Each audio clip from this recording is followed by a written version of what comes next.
Ça va être une grande année, hein, vraiment, c'est chacun comme c'est en fonction de comment on regarde une grande année. Une grande année également pour Jacques Bonjao. Alors, petite information exclusive, hein, tendez bien vos oreilles, on va dire, le génie de l'informatique qu'il est, en 2026, risque bien de produire encore une nouvelle œuvre qui risque de marquer, qui va rester dans le temps et marquer de nombreuses générations.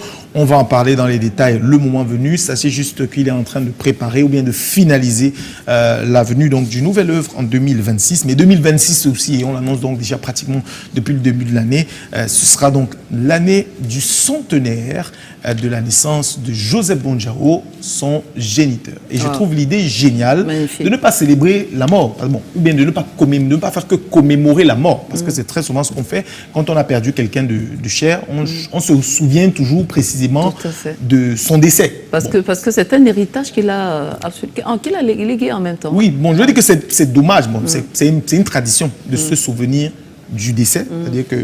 Mais ce serait également génial de célébrer la naissance, un peu comme... parce que là, ils ne vont pas célébrer, on ne fait pas de grandes pompes autour du décès, on fait une grande pompe autour de la naissance, surtout que c'est pas... Et quand même sans doute son parcours, en fait. Exactement, ça fait quand même...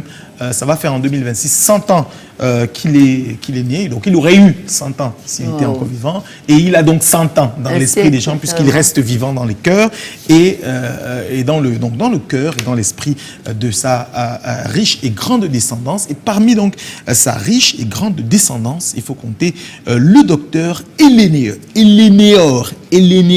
Ngaye. Voilà, je prononce bien, j'espère. Bonjour, je suis le docteur Eleneor. Elle nous a envoyé un message, il est gentil. Je vous parle depuis mon école de médecine à Dakar. Elle est étudiante. Voilà. Mon grand-père, Joseph Bonjao, que beaucoup appelaient affectueusement Papa Tailleur, avait une profonde admiration pour la médecine.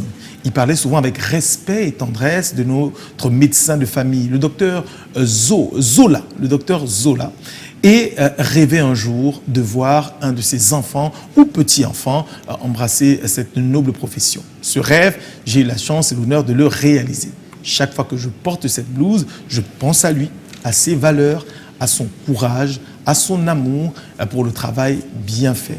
En cette année de centenaire de sa naissance, je lui rends hommage avec émotion et gratitude. Cher Papa Tailleur, je te dédie ce parcours. Quel message profond. C'est génial. Hein? Non, mais c'est fort, ça.